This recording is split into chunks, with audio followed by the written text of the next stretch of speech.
Jemaat yang dikasihi Tuhan, kita persiapkan hati dan pikiran kita untuk memasuki ibadah minggu ini dengan keheningan kita berdoa dalam hati.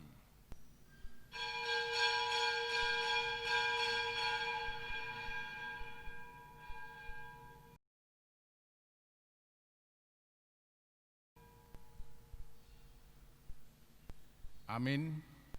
Bertekunlah selalu memuji Tuhan Allah kita yang telah menciptakan langit dan bumi, memuji Yesus anak Allah yang telah menebus kita dari kuasa kegelapan, juga memuji Roh Kudus yang selalu menyertai dan membimbing kita dalam perjalanan hidup kita di dunia ini.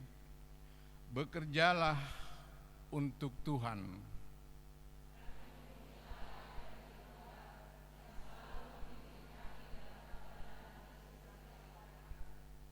Marilah kita satukan hati untuk memuji Tuhan kita. Kita bernyanyi.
Di dalam nama Allah Bapa dan nama anaknya Tuhan Yesus Kristus dan nama Roh Kudus yang menciptakan langit dan bumi.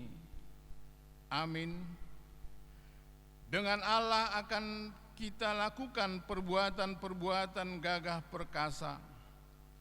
Bangunlah hai jiwaku, bangunlah hai gambus dan kecapi. Aku mau membangunkan fajar, aku mau bersyukur kepadamu di antara bangsa-bangsa, ya Tuhan.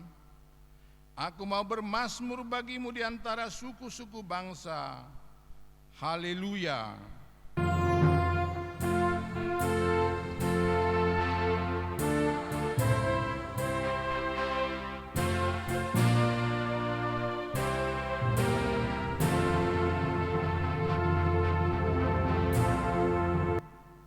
Marilah kita berdoa.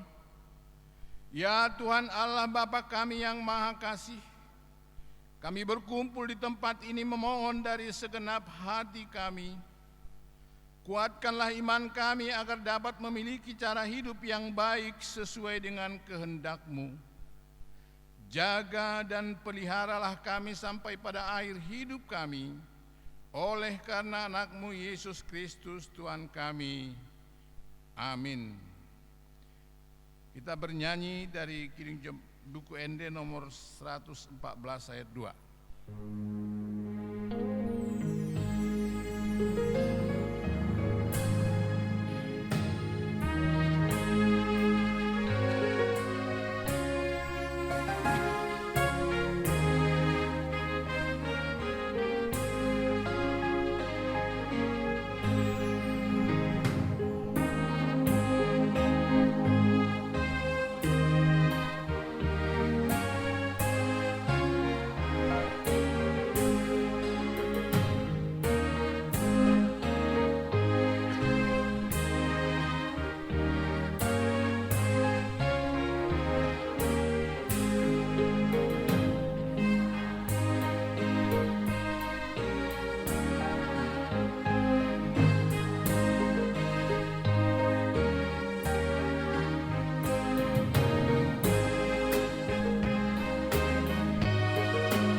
Hukum Taurat Tuhan yang ditetapkan untuk kita pada minggu ke-9 setelah Trinitatis ini tertulis dalam 2 Timotius 3 ayat 17. Dengan demikian, tiap-tiap manusia kepunyaan Allah diperlengkapi untuk setiap perbuatan baik. Marilah kita bersama-sama memohon kekuatan dari Tuhan kita. Ya Tuhan Allah, kuatkanlah kami untuk melakukan yang sesuai dengan hukum-Mu. Amin. Kita bernyanyi buku ND 683 ayat 1-2.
Marilah kita mengaku dosa-dosa kita di hadapan Tuhan.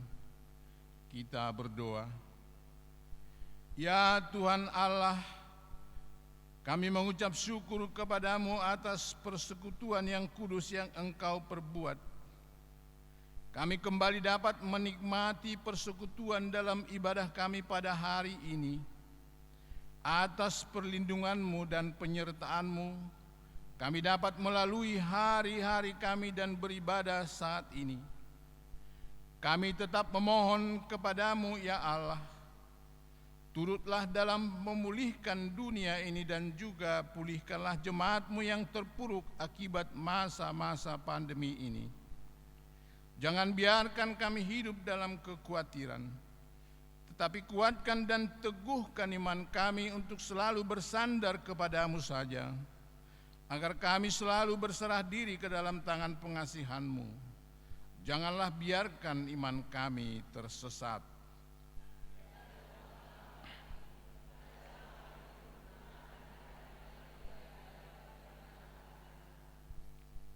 Ya Bapa Tuhan kami di surga, Engkau Maha Kasih dan benar, berkat-Mu melimpah dan kekal selama-lamanya. Kasihanilah kami ya Tuhan. Lupakanlah segala kejahatan dan dosa kami. Kami sering berbuat dosa terhadap Engkau dan membangkitkan amarah-Mu karena kami sering melanggar hukum-Mu. Limpahkanlah kasih sayang-Mu kepada kami dan berkatilah kami dengan pertolongan-Mu. Ya Tuhan Allah, sumber kebahagiaan kami, ampunilah segala dosa dan pelanggaran kami di dalam anak-Mu Tuhan Yesus Kristus Juru Selamat kami. Amin. Janji Tuhan akan keampunan dosa kita. Demi aku yang hidup, demikianlah firman Tuhan Allah, aku tidak berkenan kepada kematian orang fasik, melainkan aku berkenan kepada pertobatan orang fasik itu dari kelakuannya supaya ia hidup. Kemuliaan bagi Allah di tempat yang maha tinggi.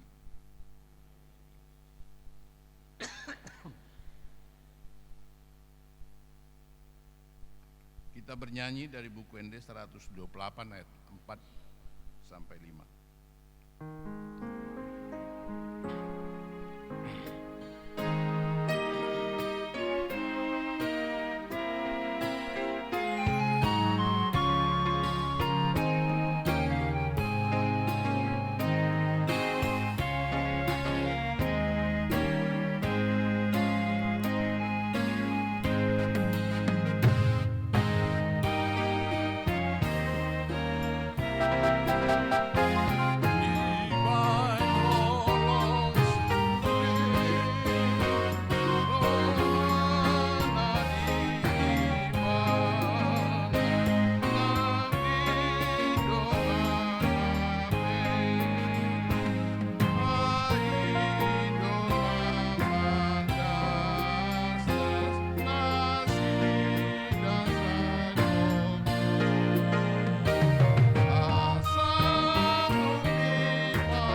Firman Tuhan yang menjadi epistel bagi kita pada minggu ke-9 setelah Trinitatis tertulis dalam Amsal 6 ayat 6 sampai dengan ayat 11. Hai pemalas, pergilah kepada semut, perhatikanlah lakunya dan jadilah bijak.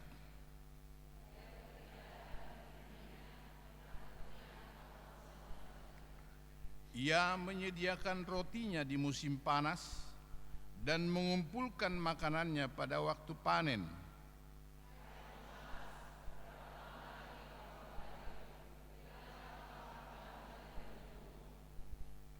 Tidur sebentar lagi, mengantuk sebentar lagi, melipat tangan sebentar lagi untuk tinggal berbaring.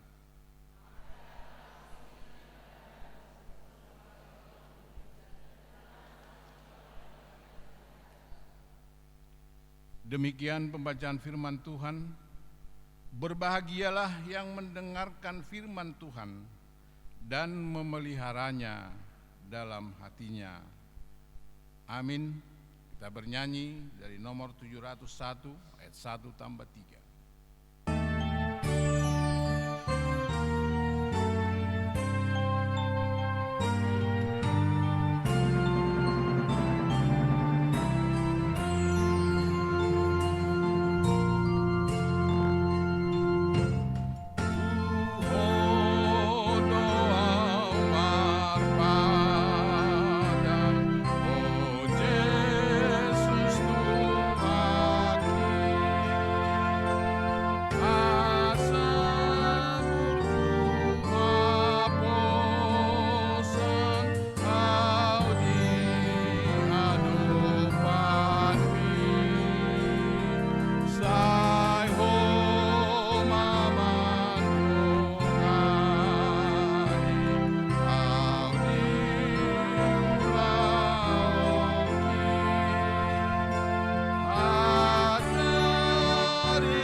marilah kita bersama-sama mengaku iman kepercayaan kita sebagaimana teman-teman seiman di seluruh dunia. Kita bersama-sama mengucapkannya. Aku percaya kepada Allah, Bapa yang Maha Kuasa, Khalik langit dan bumi. Aku percaya kepada Yesus Kristus, Anaknya yang tunggal Tuhan kita, yang dikandung daripada Roh Kudus, lahir dari anak darah Maria, yang menderita sengsara di bawah pemerintahan Pontius Pilatus, disalibkan, mati dan dikuburkan, yang turun ke dalam kerajaan maut. Pada hari yang ketiga, bangkit pula dari antara orang mati, naik ke surga, duduk di sebelah kanan Allah, Bapa yang Maha Kuasa. Dari sana akan datang kelak untuk menghakimi orang yang hidup dan yang mati. Aku percaya kepada Roh Kudus dan adanya satu gereja yang kudus, persekutuan orang kudus, pengampunan dosa, kebangkitan daging, dan hidup yang kekal. Amin.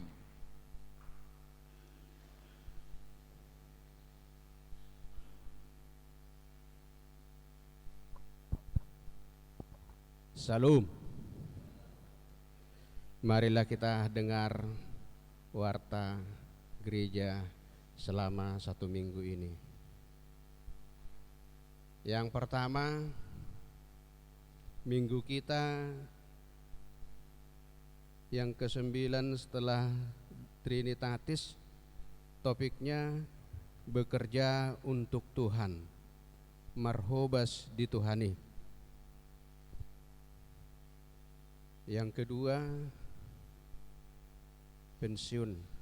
Sehubungan dengan waktu dan kegiatan Inang Pendeta Resort yang masih mengadakan pelantikan Huria dan Resort Medan Barat, maka acara pelepasan Purna Bakti Amang Sintua Hasitompul dari UEK Sukamaju diundur menjadi hari tanggal 23 Agustus 2020 yang seogianya hari ini.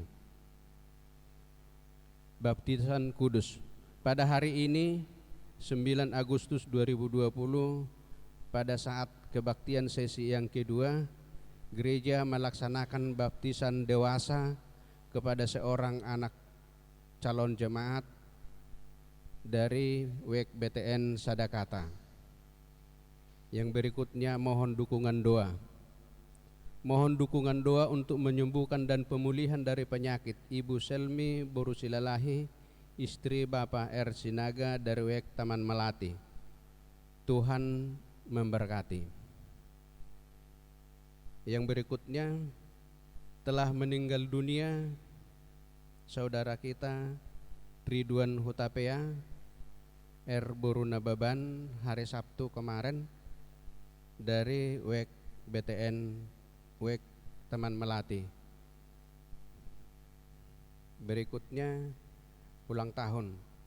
Pimpinan jemaat dan seluruh majelis mengucapkan selamat ulang tahun kepada yang nama-namanya mulai dari tanggal 3 sampai tanggal 9 Agustus 2020. Tuhan memberkati. Demikian warta jemaat. Masalah keuangan boleh dilihat di dalam acara kita. Mari kita bersatu di dalam doa.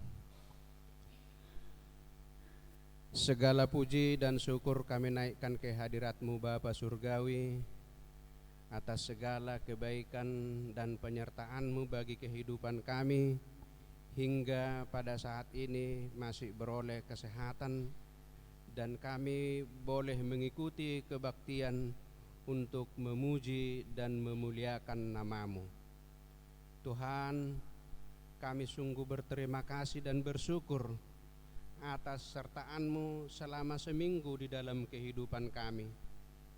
Kami boleh khawatir tentang kondisi saat ini, tetapi Tuhan selalu menyertai sehingga kami boleh mendapat kesehatan yang prima. Dimuliakanlah Engkau Bapa di surga. Pada kesempatan ini juga, pada kebaktian sesi yang pertama gereja kami akan mendengar kebenaran firman-Mu.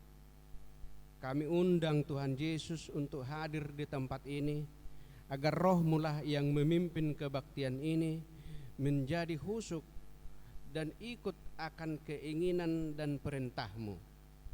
Tuhan, kami juga berdoa bagi hamba-Mu, biarlah hamba-Mu itu yang menyampaikan firman ini, Tuhan ajari dan kuatkan, sehingga kata-katanya menjadi kedengaran kami untuk terngiang selalu akan kebenaran firman-Mu. Di mana Tuhan pada saat ini mengingatkan kami untuk tidak bermalas-malas, apalagi dampak COVID saat ini yang sungguh sangat menyedihkan. Harus sigap dan harus kuat dan tabah menghadapinya. Jikalau kami akan bermalas-malas, maka akan dapatlah kemiskinan yang menimpa pribadi lepas pribadi.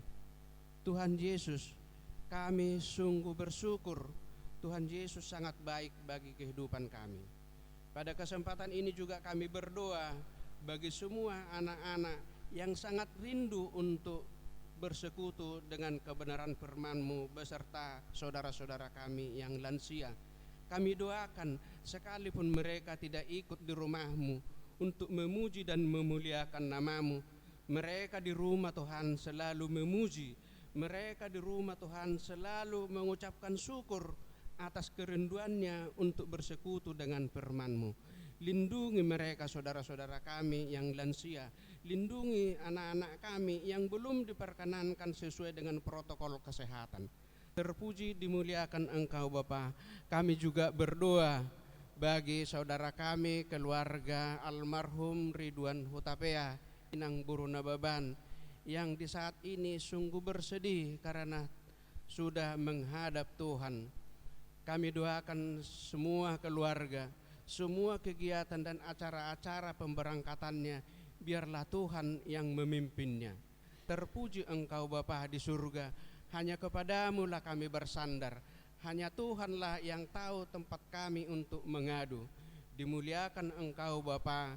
Kami juga berdoa bagi seluruh kegiatan acara pada hari ini, baik itu minggu sesi yang pertama sampai nanti sesi yang ketiga. Pimpinlah semua majelis-Mu yang memimpin kegiatan kebaktian ini, agar nama-Mu tetap dipermuliakan. Ampunkan segala dosa dan kesalahan kami serahkan kehidupan kami sesuai dengan kehendak-Mu. Terpuji Engkau Bapa, dalam nama Tuhan Yesus kami berdoa dan mengucap syukur. Amin.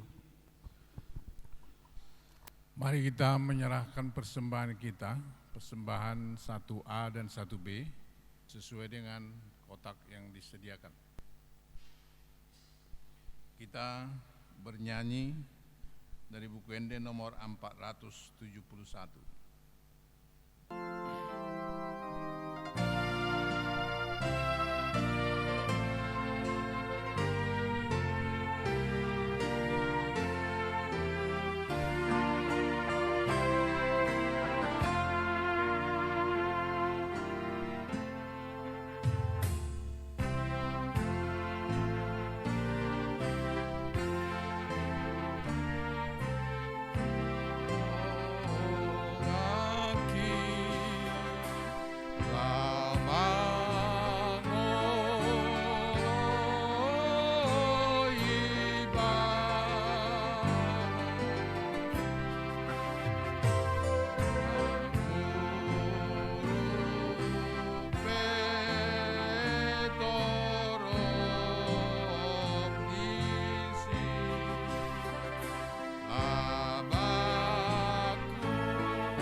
Kita berdoa.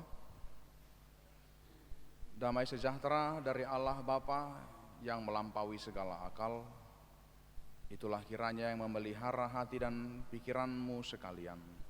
Di dalam nama Yesus Kristus Tuhan kita. Amin. Shalom. Bapak Ibu yang terkasih dan saudara-saudara yang terkasih dalam nama Yesus Kristus, kita membuka firman Tuhan yang menyapa kita pada kebaktian kita pagi hari ini. Itu yang tertulis dari kitab Kolose pasal 3 ayat 22 sampai ayat 25. Kolose pasal 3 ayat 22 sampai 25. Saya akan bacakannya sebagaimana tertulis, baiklah kita mengikutinya dalam hati.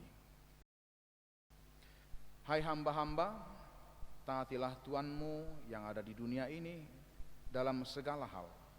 Jangan hanya di hadapan mereka saja untuk menyenangkan mereka, melainkan dengan tulus hati karena takut akan Tuhan.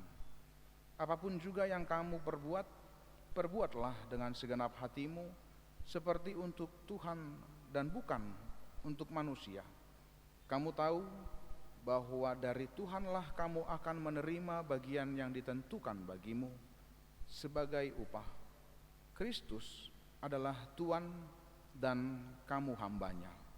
Barang siapa berbuat kesalahan, ia akan menanggung kesalahan.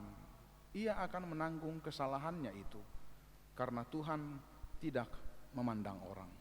Demikianlah firman Tuhan. Jika kita membaca ayat ini yang singkat ini adalah satu bagian dari perhatian Paulus mengenai hubungan pekerja dengan tuannya, dengan atasannya. Tetapi kalau kita ingin menempatkan itu dalam posisi kehidupan kita masa kini, agak susah. Karena perbedaan konteks budaya, di mana waktu itu memperhamba itu adalah sebuah hal yang wajar terjadi. Memperhamba itu adalah hal yang legal. Pada masa Romawi, pemerintahan Romawi abad-abad pertama atau bahkan sebelumnya, pemerintah atau negara memperbolehkan adanya orang-orang yang memperhamba, memperbudak orang lain dengan beberapa cara. Seseorang bisa dikatakan budak dengan cara satu, ia menyerahkan dirinya kepada seseorang sebagai seorang budak karena ia memiliki utang yang tidak bisa dia bayar, atau karena dia terlahir dalam keluarga seorang budak, atau karena dia kalah dalam peperangan antara suku, antara daerah, lalu daerahnya kalah, lalu ia berhak untuk diambil sebagai budak. Ada beberapa hal lain lagi yang bisa menjadikan seseorang menjadi budak, dan status seorang budak itu mengerikan.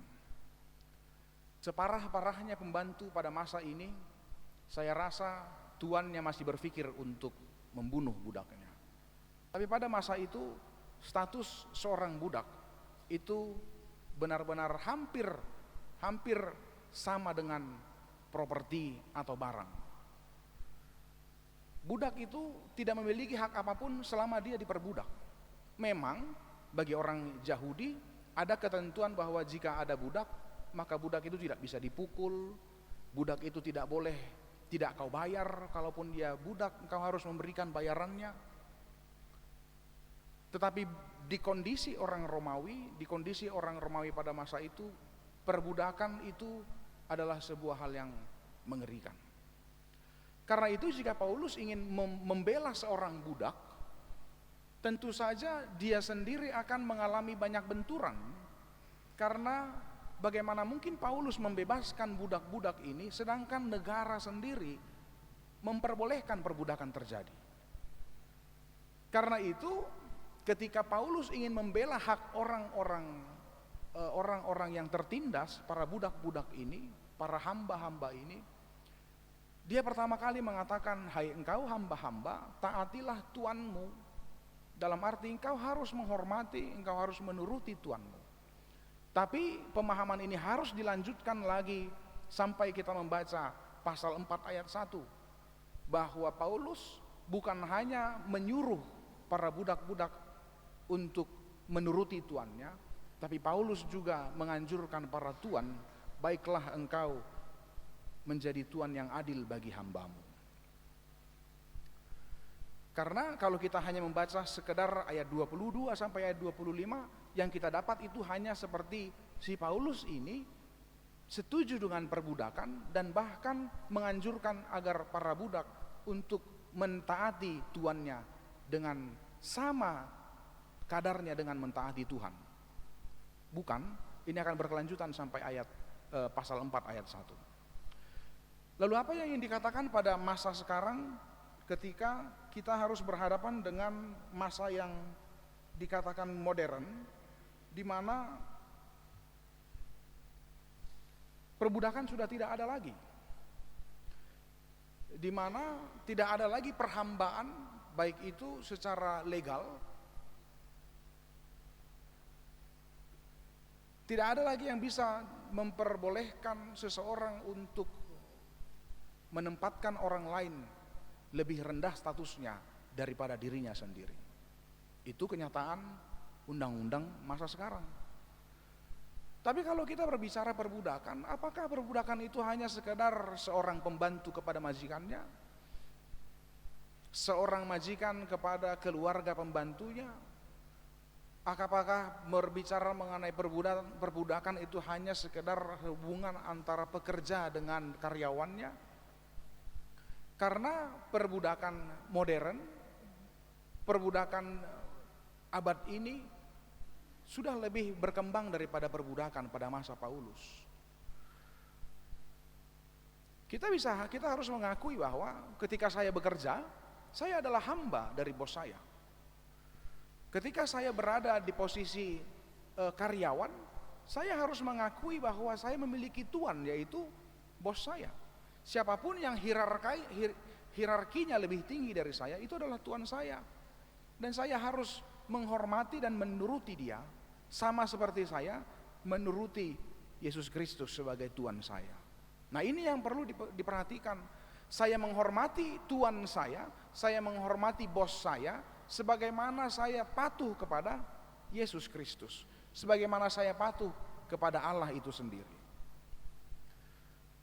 Itu yang pertama yang dikatakan bagi seluruh jemaat.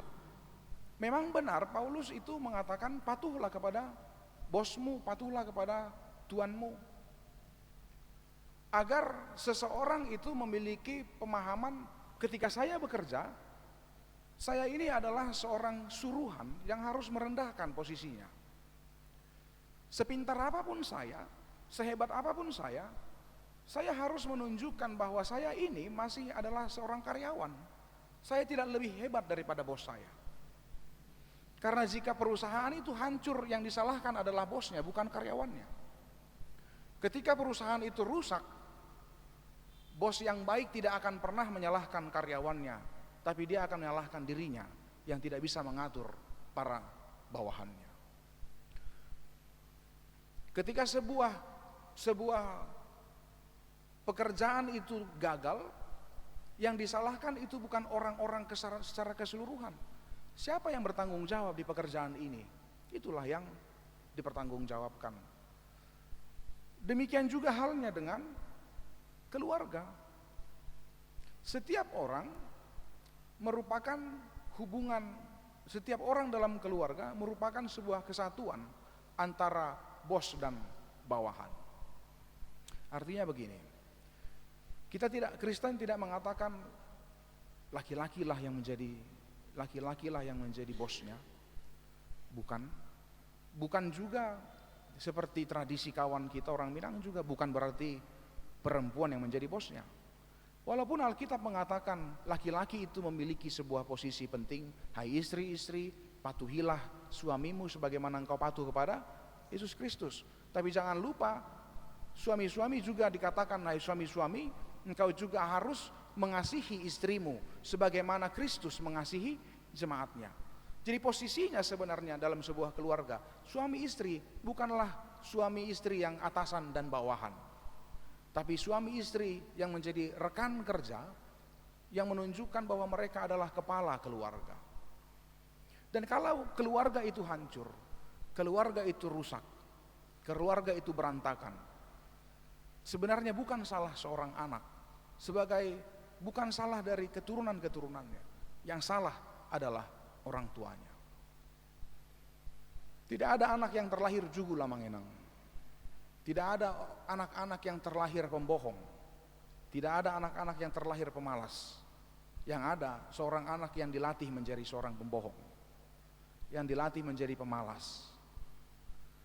Lalu anak-anak juga diperingatkan oleh firman Tuhan, anak-anak patuhilah orang tuamu. Begitu rapi firman Tuhan ketika ia berbicara mengenai hubungan hierarki antara sebuah atasan dan bawahan. Martin Luther menegaskan sebenarnya hubungan hierarki itu bukanlah hubungan Kristiani. Atasan dan bawahan itu bukanlah hubungan Kristiani. Tapi itu menjadi hubungan Kristiani ketika masing-masing posisi itu menempatkan dirinya sebagai orang Kristen yang percaya kepada Allah. Yaitu tadi, sebenarnya orang Kristen tidak percaya, tidak memahami bos itu adalah Tuhan, tidak. Karena di sini juga disebutkan, bawahan engkau patuh kepada bosmu seperti engkau patuh kepada Kristus. Artinya ketika bosnya menyuruh dia melakukan yang salah, bukan berarti bawahannya itu harus patuh. Ya, karena Paulus mengatakan patuhlah kepada bos. Kalau saya disuruh menandatangani yang tidak harus saya tanda tangani supaya terjadi pengucuran dana yang tidak seharusnya, maka saya harus patuh. Bukan. Karena yang dikatakan bawahan, hamba-hamba, engkau patuhlah kepada Tuanmu di dunia ini sebagaimana engkau patuh kepada Allah. Dan engkau patuh kepada Allah yang benar, maka yang kau patuhi adalah bosmu yang benar. Dan hal yang kedua dikatakan, kamu tahu bahwa dari Tuhanlah kamu menerima bagian yang ditentukan bagimu sebagai upah. Kristus adalah Tuhan dan kamu hambanya. Ini menarik ketika semua orang, ketika banyak orang yang bekerja itu tujuannya untuk kaya. Sebenarnya siapa orang yang tidak mau kaya? Tidak ada orang yang cita-citanya, Tuhan, cita-citaku dari kecil biarkanlah aku miskin terus. Tidak ada. Cita-citaku Tuhan saya jadi gembel. Ada kamu yang berbicara kepada Tuhan atau jemaat yang dari dulu berbicara kepada Tuhan, cita-citanya jadi gembel? Tidak ada. Saya yakin semua orang bercita-cita rumahnya punya kolam renang. Jangankan rumahnya tingginya saking tinggi harus pakai lift. Dari gerbang sampai ke pintu rumahnya pakai mobil, ada antar jemput. Kalau mau seperti itu bayangannya indah sekali. Tidak ada orang yang mau susah. Karena itu semua orang dari mulai kecil, kalau dia ingin sukses selalu ditanamkan pikiran bahwa belajarlah, berusahalah, uletlah, bijaklah. Tujuannya adalah jadilah orang yang sukses. Sebenarnya tujuan orang hidup bukan sukses sama ngenang. Dia karena tua-tua, dia karena toras. Jangan salah.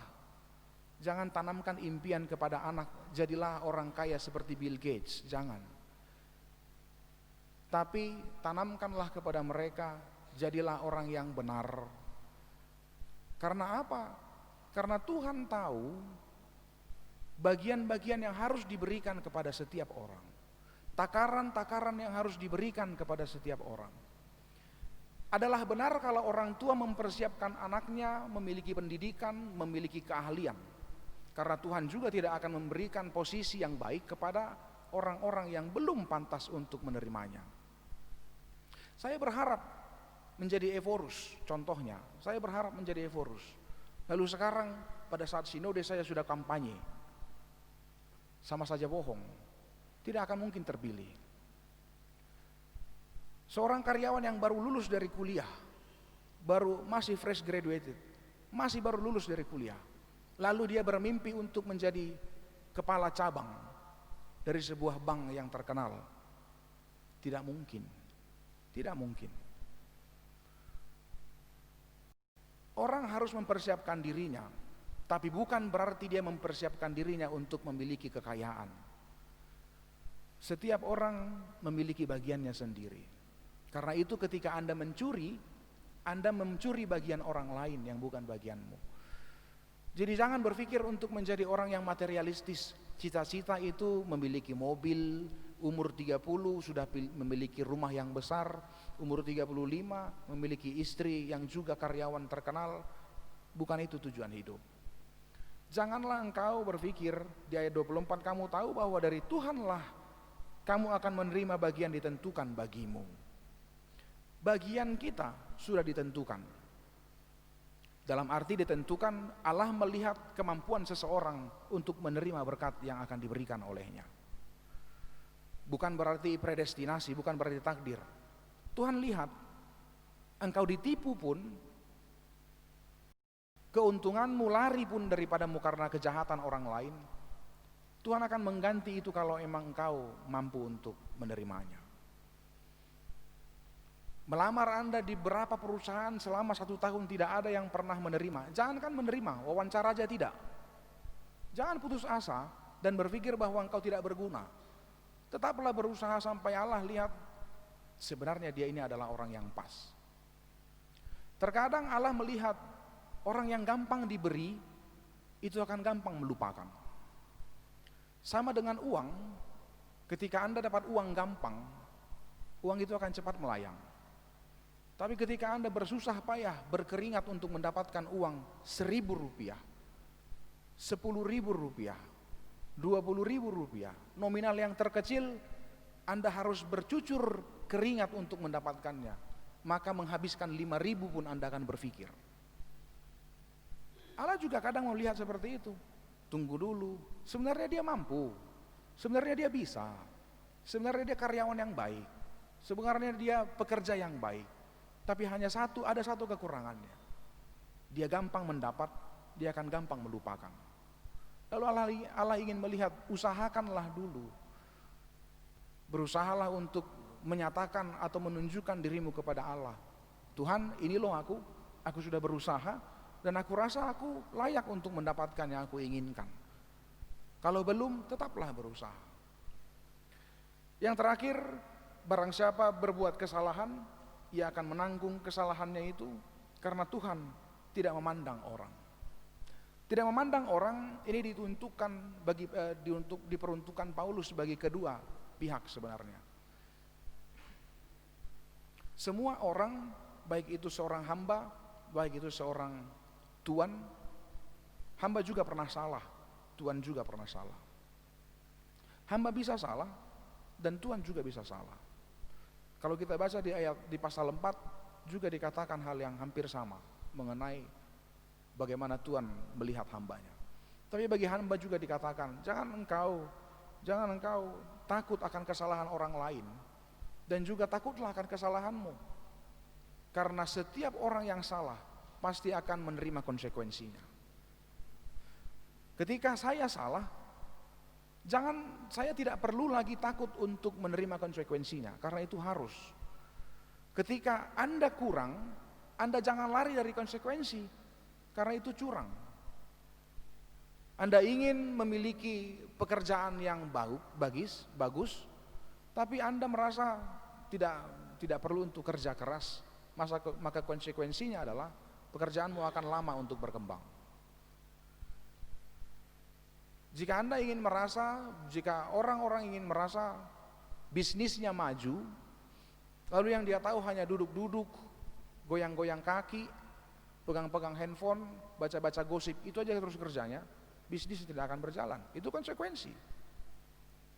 Jika seseorang ingin pekerjaannya rapi, tapi dia malas, dia tidak mau bekerja dengan baik, konsekuensinya tidak akan pernah pekerjaannya selesai dengan baik. Segala sesuatu yang dilakukan itu ada konsekuensi. Engkau salah, ada konsekuensi. Engkau baik, ada konsekuensi. Jika engkau salah, jangan lari dari konsekuensi. Jangan mengambil alasan, menyalahkan orang lain. Jangan, hadapilah. Itulah koreksi yang paling baik. Dan jangan takut Kenapa cuman kayak hukum di Indonesia hanya kepada orang-orang lemah, orang curi ayam hukumannya 5 tahun penjara.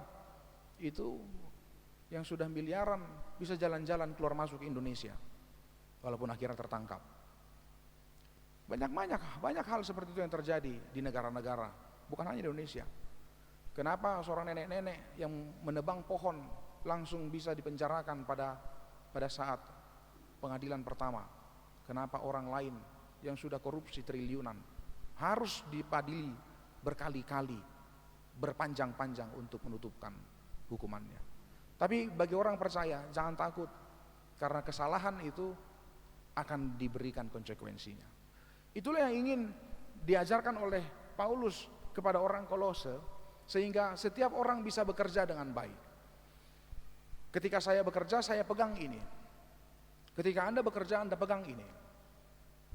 Bahwa ketika saya menjadi seorang hamba, menjadi seorang bawahan, ya jadilah bawahan yang benar-benar baik. Saya bekerja dari hati saya, bukan bertopeng. Kalau kata umumnya sekarang, menjadi pekerja yang penjilat. Ini bahaya orang seperti ini. Dia hanya menunjukkan kebaikannya ketika bosnya ada di depannya. Ketika bosnya pergi, bosnya ini dijelek-jelekan olehnya. Ini berbahaya. Tapi yang justru dikatakan, bekerjalah dengan baik. Engkau tunjukkanlah pekerjaanmu kualitas yang terbaik, bukan hanya karena bosmu ada di depan. Ini kan mental-mental budak seperti ini, mental-mental orang jajahan seperti ini. Orang-orang yang dijajah, hanya ketika bosnya atau mandornya pegang cemeti, dia baru rajin bekerja. Kalau mandornya sudah pergi dan tidak ada lagi yang mencambuk, dia bekerjanya malas-malasan. Bukan seperti itu. Jadi bekerja juga bukan bertujuan hanya untuk kaya. Terlalu kecil tujuan manusia hanya untuk kaya. Tapi bekerjalah untuk kemuliaan Tuhan. Bekerja sebaik mungkin, itu adalah cara yang menghormati atasanmu. Bekerjalah tanpa memikirkan kesalahan-kesalahan orang lain, tanpa membanding-bandingkan orang lain. Bekerjalah untuk mendapatkan hasil yang sudah diperuntukkan Tuhan bagimu. Yakinlah bagianmu akan datang. Bekerjalah dengan baik, bekerjalah untuk kemuliaan Tuhan, bagianmu akan datang. Amin. Kita berdoa.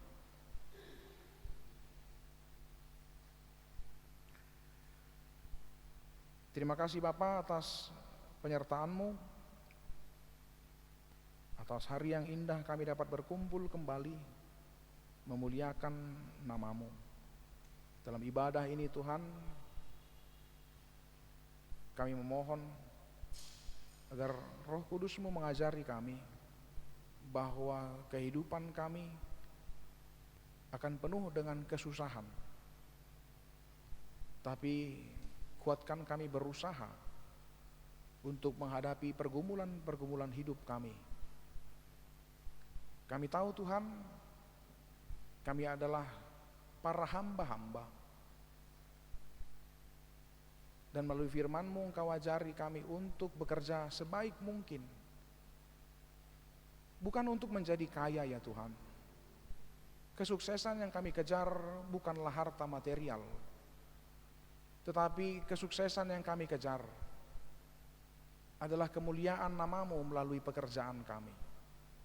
Kami dikenal sebagai seorang pekerja yang ulet, yang rajin, yang memiliki kemampuan dan keahlian, yang mengetahui menempatkan diri kami di posisi kami, yang selalu dengan sabar menanti Engkau berikan bagian kami, tanpa harus merasa iri dengan bagian orang lain. Dan Engkau menguatkan kami Tuhan untuk selalu menghadapi konsekuensi dari apa yang kami lakukan. Ketika kami salah Tuhan, ajari kami untuk memperbaiki diri kami. Dan ketika kami melakukan hal yang baik, Engkau jugalah yang memberikan sukacita melalui berkat-Mu bagi kami. Seluruh jemaat-Mu Tuhan di masa pandemi yang masih berlanjut ini Tuhan, Engkau sertai dan Engkau pelihara dalam kehidupannya sehari-hari. Engkau berikan kesehatan bagi jemaat-Mu yang sempat terpuruk. Engkau bangkitkan kembali Tuhan. Biarlah segala usaha mereka untuk mempertahankan kehidupan mereka, untuk menata kembali rumah tangga mereka, membangun kembali perekonomian keluarga mereka. Engkau bantu Tuhan melalui segala usaha yang mereka lakukan. Terima kasih Bapa, kami yakin Kau adalah Allah yang baik, yang akan selalu memperhatikan seluruh jemaat-Mu. Pada saat kami kesusahan, Kau tidak akan meninggalkan kami. Ketika kami lelah, Engkau akan menguatkan dan memegang tangan kami, sehingga kami tidak terjatuh dan kami tidak putus asa. Ampuni segala dosa kami Tuhan, agar kami selalu layak menjadi anak-anak-Mu yang terkasih. Dalam nama Yesus Kristus kami berdoa dan mengucap syukur. Amin. Kita kembali bernyanyi dan mengumpulkan persembahan kita dari buku ND nomor 720 ayat 1 dan 3.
Kita bernyanyi sambil bangkit berdiri.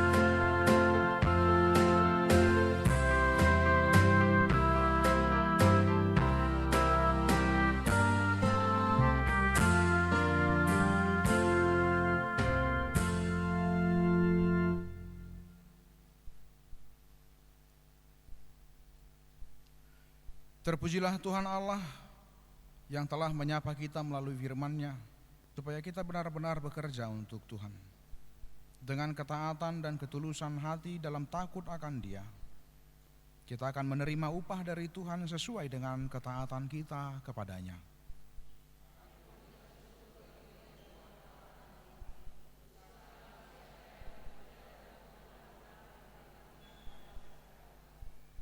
Kerjakanlah perintah Tuhan kita.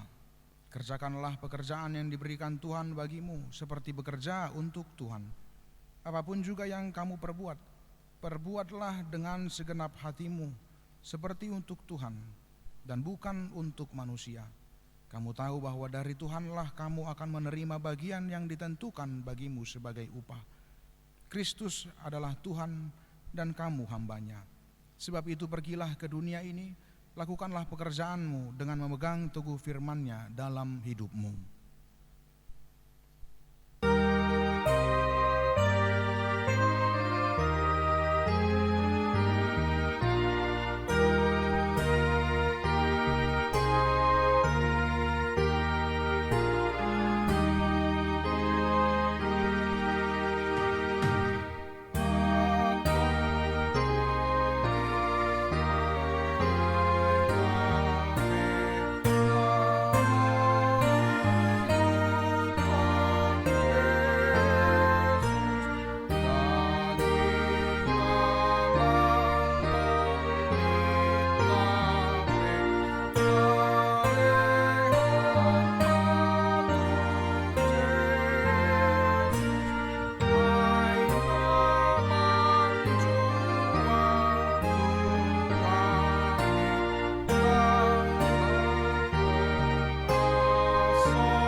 Marilah kita berdoa untuk menyerahkan persembahan kita kepada Tuhan. Kita berdoa. Ya Allah Bapa kami yang di surga, kami mengaku bahwa Tuhan adalah sumber dari segala karunia yang melimpah dalam kehidupan kami masing-masing. Sebagian daripada karunia itu kami serahkan kembali sebagai persembahan kepada Tuhan. Terimalah dan berkatilah persembahan umat-Mu ini, agar dapat kami pergunakan untuk pekerjaan dan pelayanan kerajaan Tuhan di dunia ini. Bukalah hati kami untuk mengenal betapa banyak berkat dan karunia yang kami peroleh dari Tuhan, supaya kami senantiasa bersyukur kepadamu. Di dalam nama Yesus Kristus Tuhan kami. Amin. Tuhan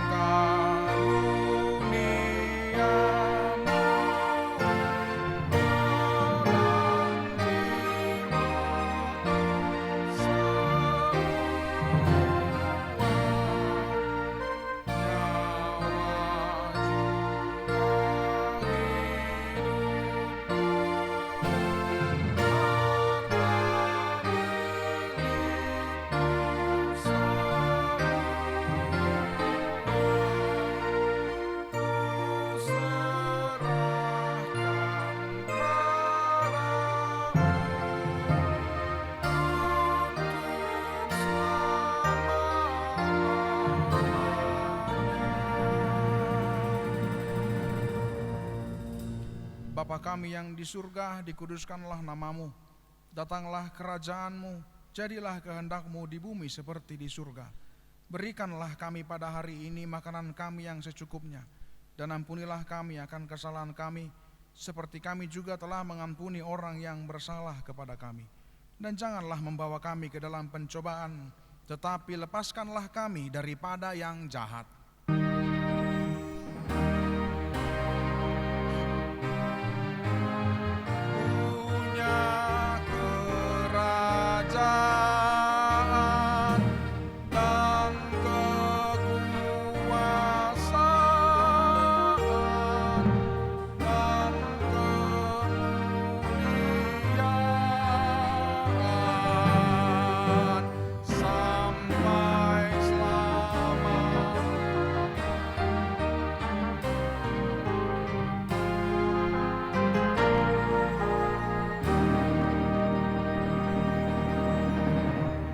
Pulanglah dalam damai sejahtera dan terimalah berkat dari Tuhan. Tuhan memberkati engkau dan melindungi engkau. Tuhan menyinari engkau dengan kasih-Nya dan memberi engkau damai sejahtera. Tuhan mengharapkan wajah-Nya kepadamu dan memberi engkau kasih karunia.